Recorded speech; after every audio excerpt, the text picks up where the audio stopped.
రేవతి వాళ్ళ అమ్మ దగ్గరికి వచ్చి అమ్మా అని చెప్పేసైతే పిలుస్తూ ఉంటుంది. ఆ మాటలు వినగానే అక్కడ ఉన్న అపర్ణాదేవి అయితే నోర్మూయ్, నువ్వు నన్ను అలా పిలవకు. నువ్వు అలా పిలుస్తుంటేనే నాకు చాలా చిరాకుగా ఉంది అని చెప్పేసైతే చాలా కోపంగా మాట్లాడుతూ ఉంటుంది. ఇంతలో అక్కడ ఉన్న కావ్య అయితే మీరు తనని క్షమించొచ్చు కదా అని చెప్పేసైతే అడుగుతూ ఉంటుంది. ఆ మాటలు విని అక్కడ ఉన్న అపర్ణాదేవికైతే నేను ఎట్టి పరిస్థితుల్లో తనని క్షమించను, ఇంట్లోనికి కూడా ఉండనివ్వను, రానివ్వను అని చెప్పేసైతే అంటూ ఉంటుంది. ఆ మాటలు వినగానే ఇంట్లో ఉన్న వాళ్ళందరూ అయితే ఒక్కసారిగా షాక్ అయిపోతూ ఉంటారు. ఇంతలో అక్కడ ఉన్న అపర్ణాదేవి మాత్రం "నువ్వు చేసింది చిన్న తప్పేమీ కాదు. నువ్వు మర్యాదగా మా ఇంట్లో నుండి బయటకు పో.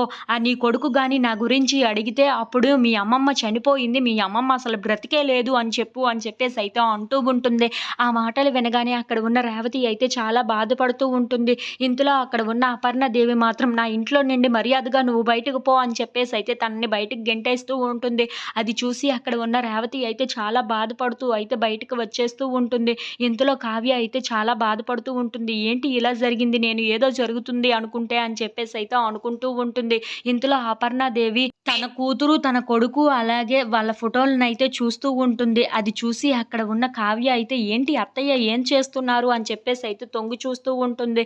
ఇంతలో అక్కడ ఉన్న సుభాష్ మాత్రం ఏంటి నీ కూతురు మీద నీకు ఇంకా కోపంగానే ఉందా? నువ్వు తనని క్షమించలేవా? అని చెప్పేసి అయితే అడుగుతూ ఉంటాడు. ఆ మాటలు వినగానే అక్కడ ఉన్న అపర్ణాదేవి మాత్రం ఏమీ మాట్లాడకుండా చాలా బాధపడుతూ ఉంటుంది. ఇంతలో ఆ ఫోటోలను చూసుకుంటూ చాలా బాధపడుతూ ఉంటుంది. అది చూసి అక్కడ ఉన్న కావ్య అయితే అత్తయ్య గారికి రేవతి గారి మీద ప్రేమ ఉంది. కానీ బయటికి ఎందుకు చూపించటం లేదు? ఎలాగైనా సరే దాన్ని బయటికి తీసుకొని రావాలి అని చెప్పేసి అయితే అనుకుంటూ ఉంటుంది. ఇంతలో అక్కడ ఉన్న అపర్ణాదేవి మాత్రం తన ఫ్యామిలీ ఫోటోస్ చూసుకుంటూ తన కూతురు కోసం అయితే చాలా బాధపడుతూ ఏడుస్తూ ఉంటుంది. If you like this video please subscribe.